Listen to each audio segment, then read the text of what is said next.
Hello, everybody. Good to see you once again. I was actually over on Facebook trying to share the link to this, and then I saw that Rachel actually already had it. So, good job, Rachel. And if you don't know me already, my name is David Hamm. I'm a 25-year NASCAR engine builder and a 7-year jackman, retired in 2001 after doing it for 7 years in the Cup Series and part-time in the Xfinity Series. And my last year was in the full-time in the Xfinity Series. And I was a 5-year dealership technician, graduated from Central Piedmont Community College in Charlotte with a degree in automotive service technology.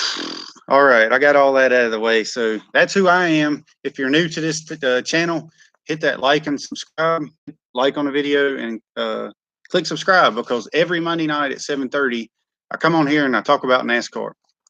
Talk about the NASCAR race from the previous day usually. Sometimes a race on Saturday nights, which is my preference. But, the Sunday races has been around since NASCAR's been around. So, hey, that's what we go with. Whatever we can.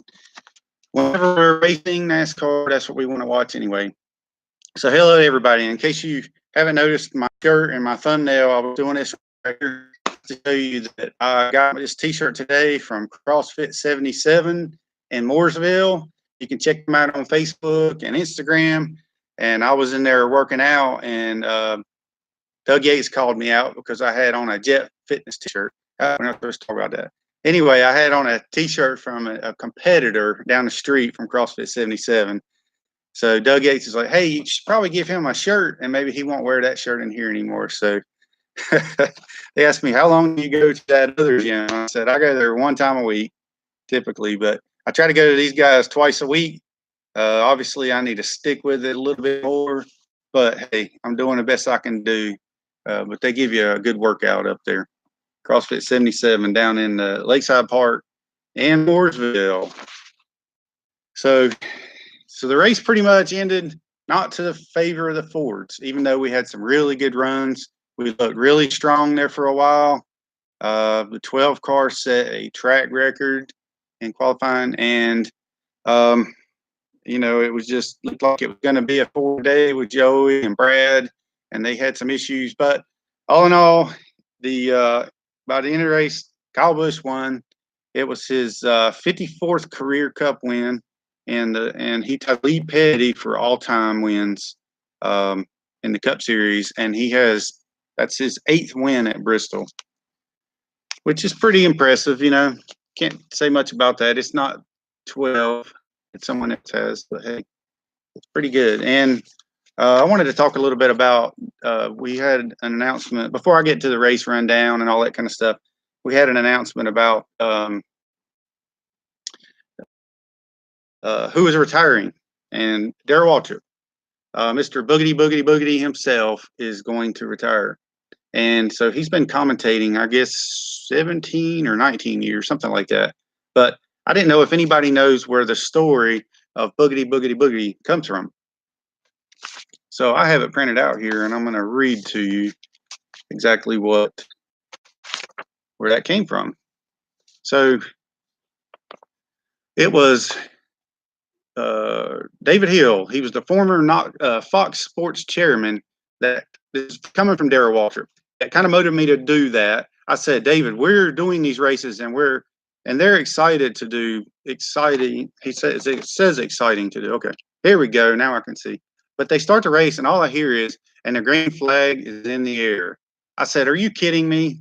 As a driver, I'm coming down to the green flag. I got my hand on that shifter. I'm shaking all over. I'm getting ready to go race off into the first turn, and I don't know if it's going to stick or not. And all we hear is the PA is the green flag is in the air. I don't remember hearing that. That was a little bit boring, I suppose. And so he said, that's not good enough for me. He said, well, you're a smart kid. Come up with something. So this is coming from Darrell Waltrip once again. Ray Stevens, one of my best friends. I was a motor coach on Sunday morning at Darlington. I'll never forget. And the song The Streak came on. And here they come, boogity, boogity. There they go, boogity, boogity. I said, that's it. That's it. Of course. I added one boogity. So boogity, boogity, boogity. Let's go racing, boys. And it stuck, did I think?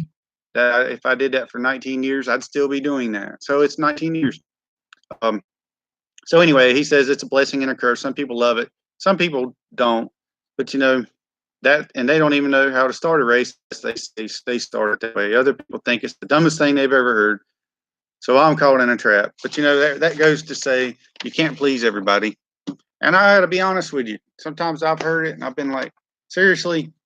But hey, you know, all in all, from the time when he was racing with DieGuard, um, he was driving the oh my gosh, there's so many cars. He was driving Ray number 88, and all through his the Mountain Dew, the Pepsi Challenger car, even when he drove for Junior in the Buzz car, he had a matching car with Neil Bonnet. His was red and white, and Neil Bonnet's was mostly red.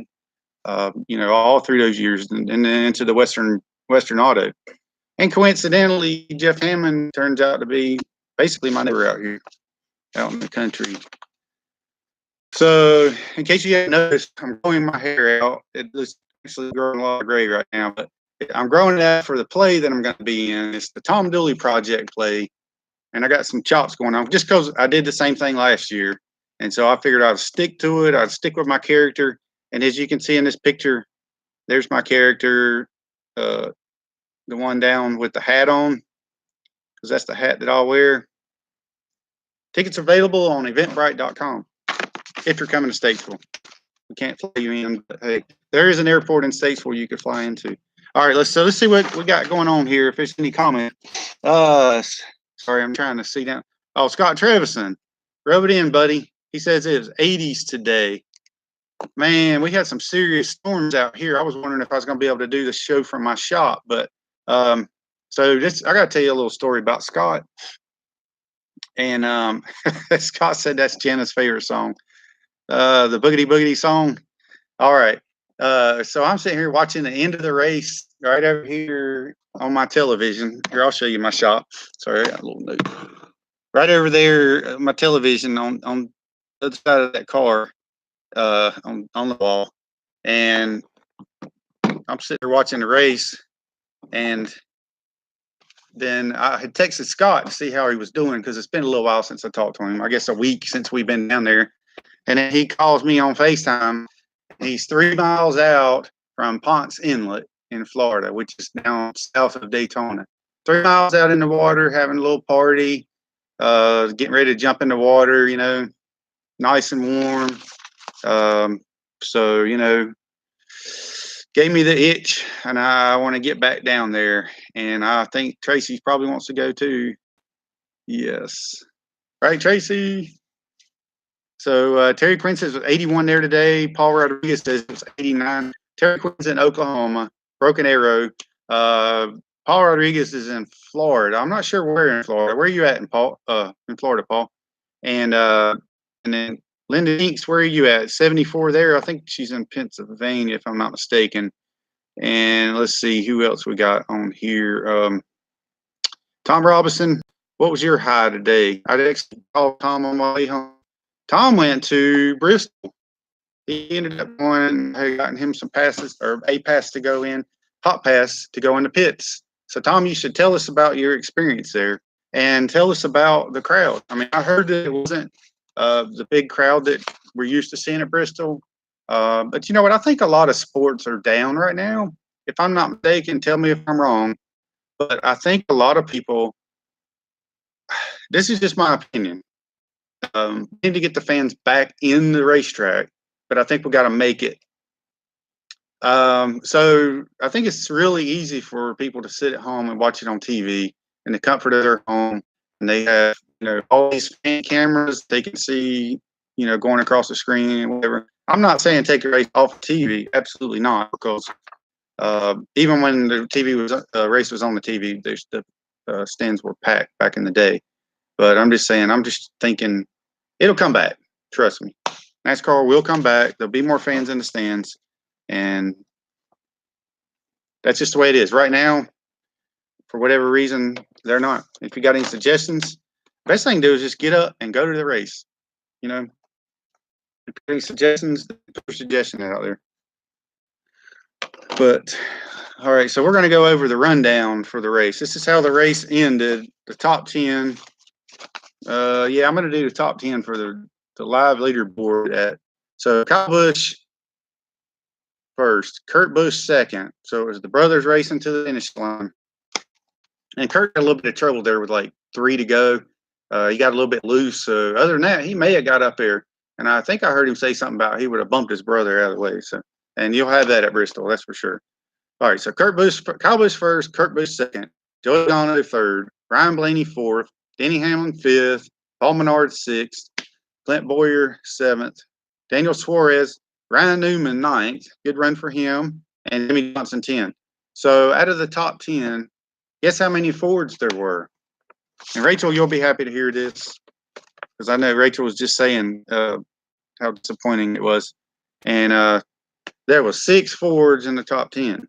2 Chevys and 2 Toyotas. How about that?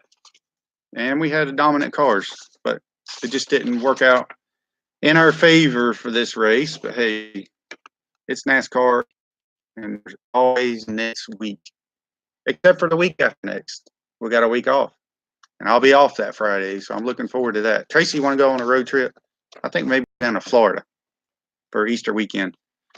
Okay, so Tom Robinson said Pit Pass was great. I spent most of my time on the rooftop drinking Miller Lite. It was a good race, start to finish. Very good. Rachel said it was strange to see how many empty seats there was at Bristol. Was the most popular track when you were in. Yes, whenever I was, that track was so packed. And I remember them actually adding stands because there was like one little section up in the corner that was kind of shaped like this. And that was like, I remember being there thinking, stadium, or a coliseum. And what do? They must have been listening to me because that's exactly what they did. But then I heard two time out, so I don't know what's going on. Paul Rodriguez says they were pushing the fans out of the racetrack stands by moving the dates. We go 3 races a year, and they moved or canceled all 3. So my track experience may be coming to an end. So is that because of the vacation time that you apply for a year ahead of time, or what? I mean, I don't know.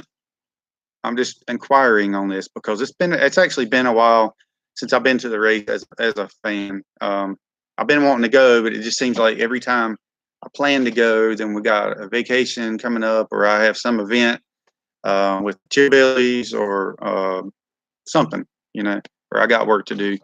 So anyway, Tom Ross says only bad thing was the 22 didn't win it, and we had it in the bag. Yes, sir, we did right there. And Rachel had said back scrolling back down, David, what do you think about what Brad said? I agree that both NASCAR and our society has too many rules. Yes, we were going to call that.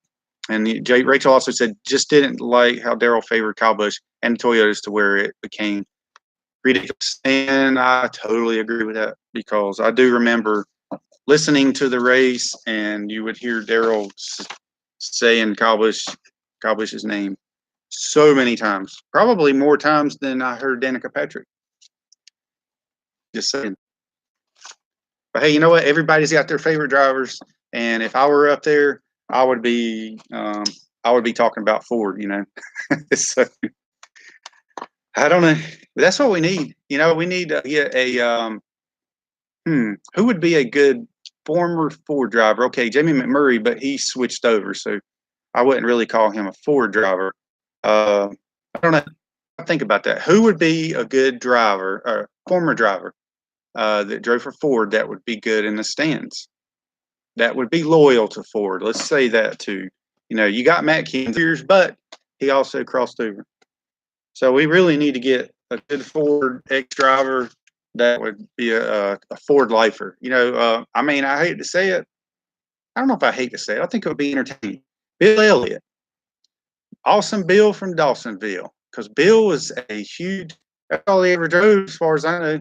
The Melling Ford, and the Coors. Wasn't the Coors? My gosh, that was so long. I'm showing my age now. Yeah, the Coors car, the number 9. So anyway, I think Bill Elliott would be good up there. Y'all, I got a wreck coming on down up in there. I ain't making fun of the South.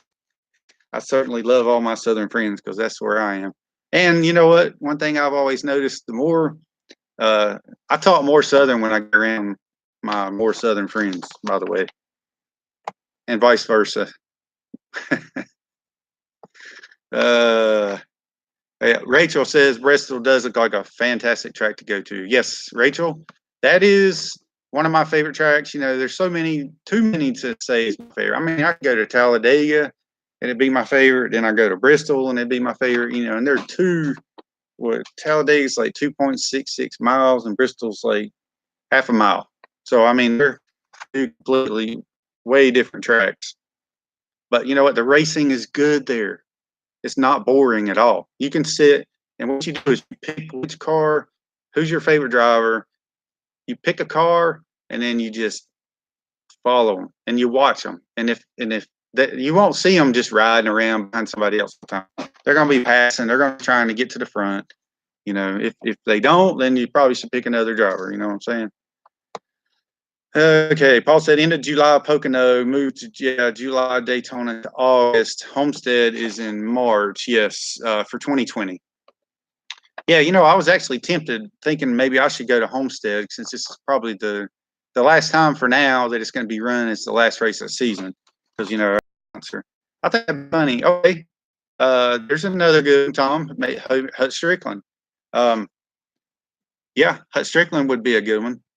Yeah, I think Hut's on a different plan, though, if you know what I'm saying. He's actually working a lot of hours and stuff right now.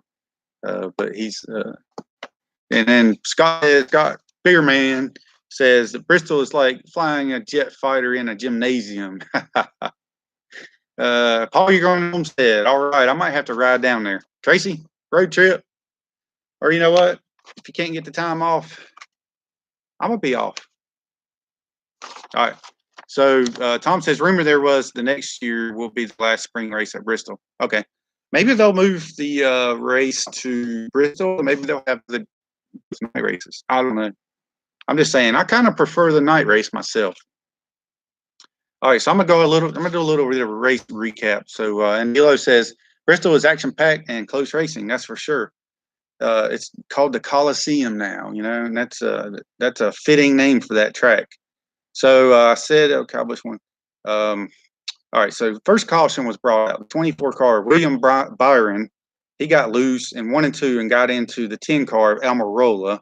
And then that was, see, Stenhouse gets into the rear of the 18 car of Kyle Busch. It kind of all happened about the same time, but the 17 car mashed in his front pretty bad.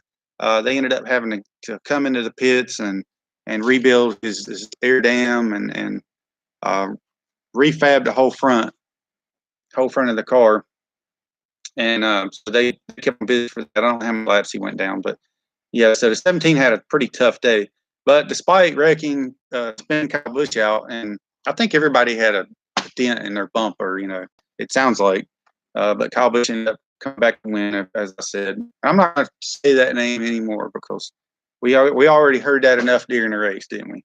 And so there's just some of the penalties that were going on, like just in one pit stop. There's always these penalties have been hampering a lot of these teams so far this year. But Truex had a wheel stud loose, wheel stud issue, whatever. Loose wheel on Brad Keselowski, and then Jimmy Johnson was too fast entering. You know, so all right. So Chase Elliott led until lap 39 when he spun out. Right after the 47, Ryan Preece, he cut a tire which had been smoking for a couple of laps. So it took him a while for it. Finally, it took a couple laps for it to blow, and then he finally spun out. And then Corey LaJoie ran into his rear. So in lap 143, Daniel Hemrick hits the wall in turn 1, as that was actually after Ross Chastain ran into his rear. So there was a lot of these wrecks going on. The car, you'd see the car spinning up towards the wall, and then they kind of go back and show how the wreck happened. I noticed that a lot because, you know, it's hard for the cameras to stay on each car going. It's good that they have that footage. They can go back and watch it and see actually how the wreck started. Lap 143, already read that. Ty Dillon, when in the 13 car, the Geico car, he won a stage 1, and that's his first stage win ever. The grandson of Richard Childress and brother to Austin Dillon. So Joey Logano went on, won stage 2, and seemed to have a dominant car. And so by lap 4:15, Kyle Larson gets into the 52 car, and then squeezed out William Byron, the 24, to the outside wall. Sorry, I got some bugs flying around in here. It's getting to where it's warm and humid, so I'm starting to get little gnats and things flying in. I'm surprised my dogs hadn't come back in here. I hadn't put them up yet, and they come walking in here all wet. And Charlie got into something yesterday. He was completely soaked. He looked like one big mud ball walking. I mean, he's just a little dog, but he come walking up here. I went down to the creek yesterday morning and took Macy with me. She was walking around, going into the water and having a big time. And I was like, where are the other dogs? Of course, she didn't know where they were. So when I got back up here a little while later, they both come walking up and they're covered in mud. So whoever's foundation they got into or whatever, sorry about that. So lap 4:23, green flag. Kyle Busch took off with Boyer in second. And actually, Boyer looked really good. He looked like he was going to be strong. And Logano was third. And then Boyer cut a tire, hit the wall. And then 9 was behind him. Then he hit the wall right after bumping the left rear of the 6th car, Newman. So I believe that ended up causing Newman to have a tire go down.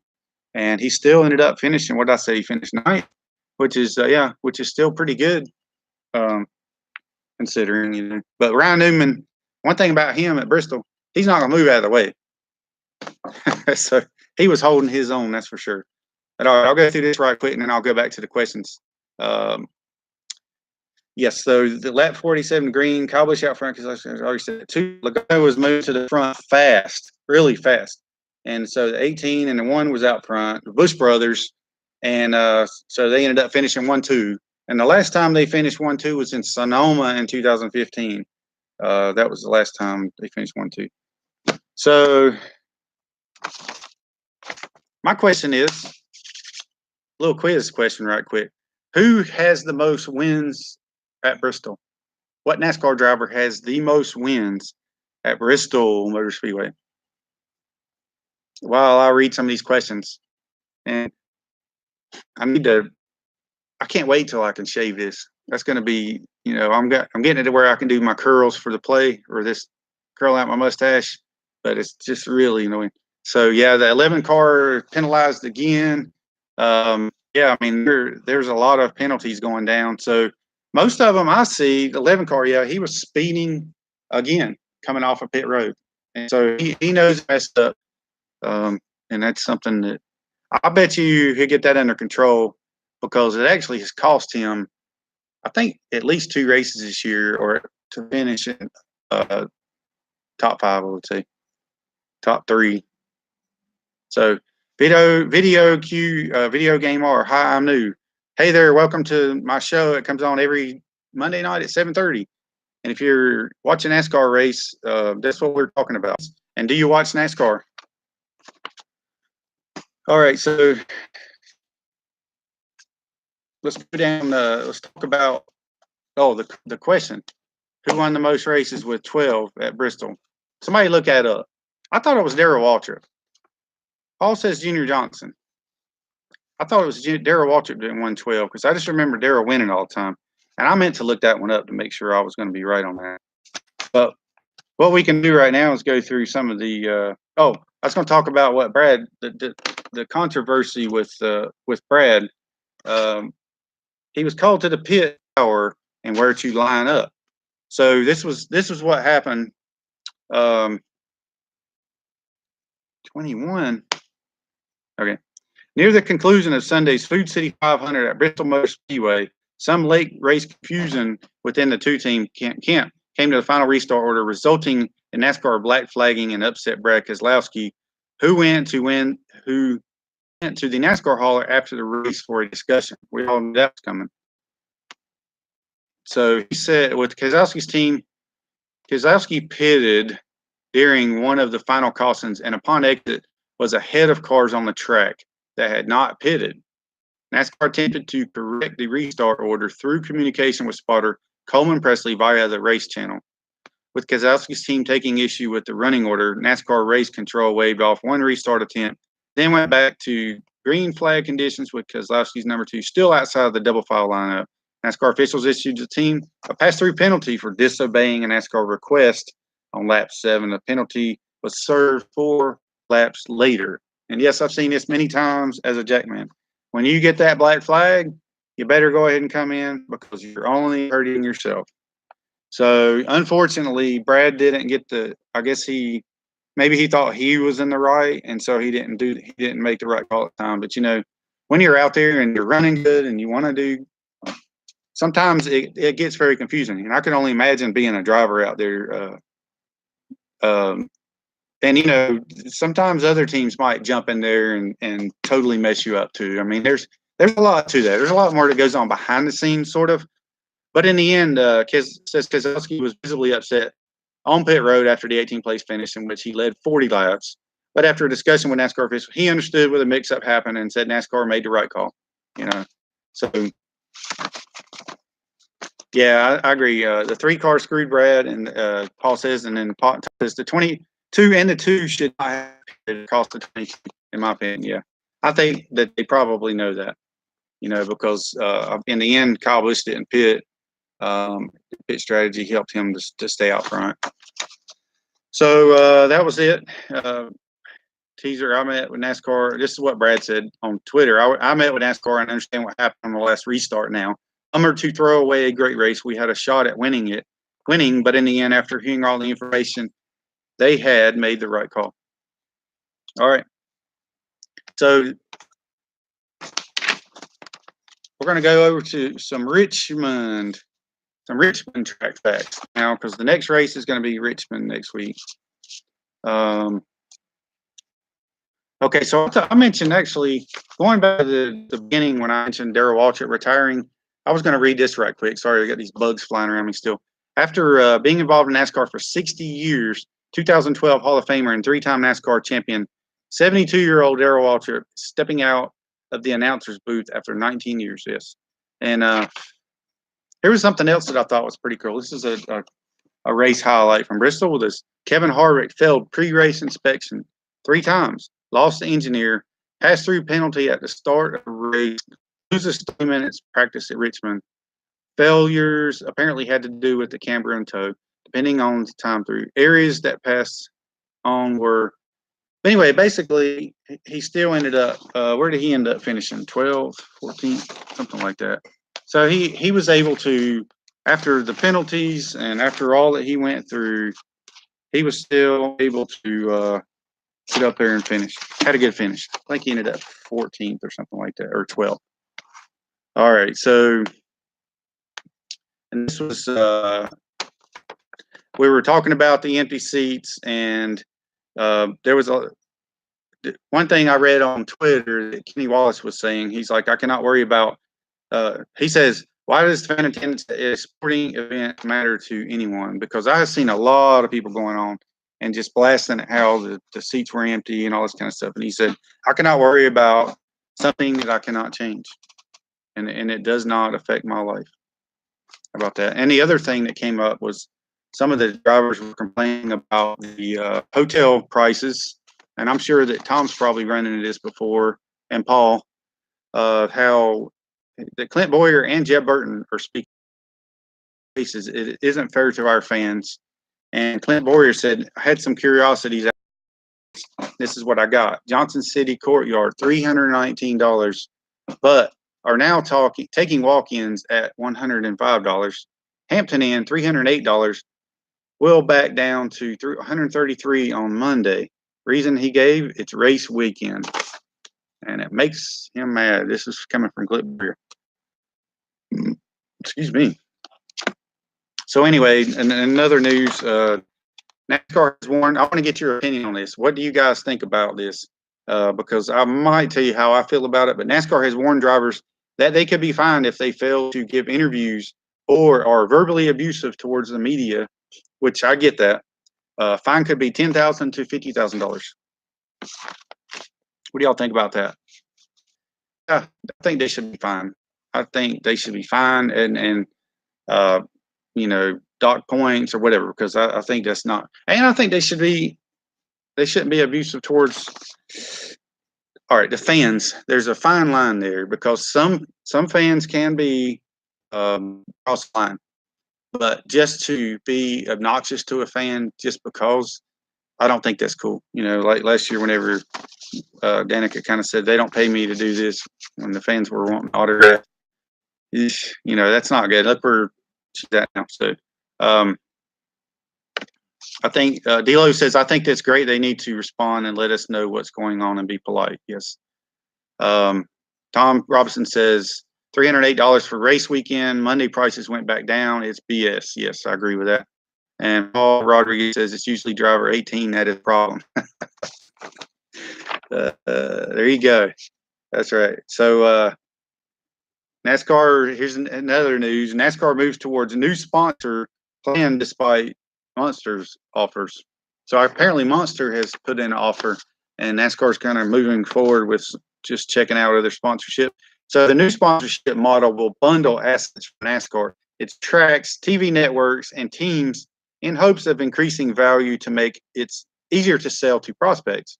There have been significant amount of meetings with potential sponsors. You know what? It's all about the sponsors. I mean, you know, you can't do anything without sponsors. You know, I got this, see this Miller Lite banner up here? That's a big sponsor for Brad Keselowski. You think he could go out there and win that many races, the races that he wins, without good sponsorship, you know? And you think about it, it's money. I mean, the sponsors are put their pictures on the car, and the car's out there on track, and it's constantly on TV. And the race fans go and buy the product. The race fans drink Miller Lite. Tom, what kind of beer did you drink this weekend at Bristol? Miller Lite. So, yeah, you know, that's the thing. We got to start. We got to get in the stores and buy the sponsored products. And if it ever comes time, you know, just like on this show, if ever comes a time to say, hey, I'm using this product because it sponsors NASCAR, then do it. Tell them, because the more sponsors hear that, the more they're going to jump in. And that's more money for NASCAR, and that's more money to keep the sport that we love going, right? So, yes, true, Rachel. If the seat branches and the sponsors will leave, back to fans, yes. So, yeah, we got to keep the sport strong. That's what we're here for. We're race fans. We love the sport. Keep it strong. All right, so we're going to go on to some Richmond track facts. Richmond opened October 12th, 1946. And I'll go ahead and ask you another question here. Let me see what would be a good one. Who won the first, back then it was the Grand National race. Who won the first Grand National race at Richmond? And what year? If you don't know what year, I know that's a tough one, so I won't go. All right. They opened, wait a minute, it opened in 1946. Okay. All right, well, scratch the what year part. But who won the first Grand National race? All right, October 12, 1946. The 3/4 mile D-shaped oval, 14-degree banking in the turns. It's a 1,290-foot front stretch and an 860-foot back stretch. Pit road is 64-foot wide, and the seating capacity is 105,000. Okay, Rachel, you probably got that right. Ted Horn, 1946, because what I had written down here is obviously not right, because it says April 19, 1953. So if the track opened in 1946, but it says Lee Petty, maybe this is just giving an idea of how much money the track paid back then. So let's just start over with this. April 19th, 1953, Lee Petty won the first Grand National, maybe his first Grand National race, and collected $1,000. I don't know. I wrote down some notes today. I might have wrote it down wrong. Anyway, he collected $1,000, and the last place, Coleman Lawrence, collected $25. How about that? And guess what the track was previously named? Strawberry Hill could you imagine? I raced my race on Strawberry Hill.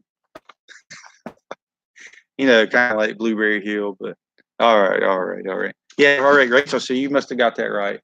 Ted Horn, 1946. Her friend actually helped her with that one. Good job, friend. Now get your friend to look up who won the most races at Bristol, because I'm not saying I disagree, but Man, 21 races by Junior Johnson. That I don't remember ever hearing that. Maybe I'm wrong. That's where I met Junior Johnson, was at Bristol. But man, Paul, I'm not saying you're wrong, but hey. All right, so the most wins at Richmond. Okay, here's a quiz, and I'll come back to this after you answer. Who won the most races at Richmond? All right, and then also September 9th, 19. No, I'm not going to say this because that has to do with the person that won the most races at Richmond. So you tell me who won the most races at Richmond. Okay. Okay, Rachel would now. Uh, Rachel's friend is correct. Richard Petty won 13 times at Richmond. On April 23rd, 1961, the King won his first of 13 races there at Richmond. And September 9th, 1973, he won the longest race in Richmond history. It was 4 hours, 13 minutes long, and 17 seconds. I'm not sure where that 17 seconds ended up, but hey, he lapped Kel Yarborough by more than 2 laps. My man, Kel Yarborough. So, who has the most consecutive races at Bristol? Who? Tom, what is that? Who the most consecutive races at Bristol? I want to know who won the most races at Bristol. Can somebody look that up? I thought it was Darrell Waltrip. It's obviously not. Okay, I was going to say that driver's name that I said I wasn't going to say. Okay, my friend is not looking up anything. He is extremely knowledgeable. Oh, nice. And won ARCA races. Okay. Well, hey, ask him, shoot, ask him who won at Bristol. All right, so I think that's, who else has got anything? You got any questions for me? Lay them on me. Scott Travison, 43. Oh, I'm sorry. I thought you were saying that the guy that won was the most was Scott Travison with 43. Yeah, the 43 car. Okay, 43 is the one that won the most races at Richmond. But okay, 1981 to 1984, Darrell Waltrip Bristol wins. Did he drive for 3? Okay, Darrell Waltrip 7 times at Bristol, 7 consecutive wins. Okay, well, maybe Paul. Right. Sorry, guys, I didn't have that information. I should have looked that up before I got on here, but I had a bunch of stuff to go over. But anyway, so if you like this video, click like on it. And then if you want to share with your friends, share with your friends. We'd like to get some more people on here watching, and we'd like to get some more race fans, watching in. And I'd like to have some more questions, all that good stuff. And if you want to go back on here after the video's over with and ask me some more questions, feel free to do it. And I'll answer the best of my abilities. And so anytime. So I'll get notifications also. If you ask me a question, it'll go to my phone and tell me that there's a question on my feed. So, okay, D-Lo, ding, ding, ding. Darrell Waltrip Bristol, 12 wins, the most winning driver. Okay, good. Thank you, D-Lo. I was thinking that. I was like, I remember some of my stuff about Darrell Waltrip, and thought that was the answer to that. So that's why when I was thinking about looking it up, I was kind of like, well, you know what? I'll just ask somebody on here, and I think it's Darrell, and I think it was 12 because actually Kyle Busch, oops, sorry, the person that won the race at Bristol, he referenced the 12 wins after his win, and DW laughed, and I thought, you know what? I remember that, so I'm pretty sure that's the. All right, so the second driver with 9 wins is Dale Earnhardt Sr. And I remember one of those wins in particular when he hit Terry Labonte and won the race on the last lap. Y'all probably remember that too, don't you? That was a pretty popular win, but that's the way old Dale Earnhardt raced. And I wasn't a big fan back in the day, but I had a lot of respect for the man. But, you know, his driving style, I always like I said, I like Kel Yarborough. I like David Pearson back in the 70s. And eventually became a Darrell Waltrip fan when those two retired. And just wasn't ever Earnhardt fan. But little respect for the man. So, all right, y'all. Hopefully, y'all have a great week. And Tom is asking me a question. David, are they going to come out with news in 2021? I believe it's going to be 20. You know, Tom, was the contract up in 2020 or 2022? I think the contract with the current V8 was up in 2022, if I'm not mistaken. But to answer that question, I honestly think this is just totally off the wall. This is me thinking. I could be completely wrong, but I'm thinking they're going to come out with the V6 engine. I mean, you know, because here's the deal. What are cars nowadays on the street? What are these cars that we're racing on the racetrack? What kind of engines do they run? And they're street cars, right? Typically. I mean, they run 4-cylinders, but usually they're 6 engines. I think they're trying to get most of their engines, most of the cars to be closer to stock. All right, Rachel's asking me a question. What kind of tractor is this? Is that the one you're asking me about, Rachel? This is a 1944 John Deere A tractor, and it has some of my welding stuff on it right now, and some stuff from the Christmas parade. So you know, disregard that. But I'm working on it. I got the engine apart on it. I just got to put it back together. I got to do some welding on the carburetor, get it back together. And that one right there is a 1949 Ford 8N. And then there's one back there sideways. That's a 1954 Ford tractor. And then the other one, the red one there, is a 1962 601 Workmaster. And there's my Jeep. And there's a Ford Fairmont. And this is a Thunderbird. Thunder Chicken. So is that an M model? That would be an A model. I think you're talking about this John Deere right here. It would be a model. So I'm not sure if that's the one you're talking about, but I'm thinking that's it. Do I give tours in my shop? Yeah, come on up. It's a Scott Trosa says it's a green one. Yeah, so one of these days I would like to have all my friends have all y'all come up here. I usually have a Halloween party.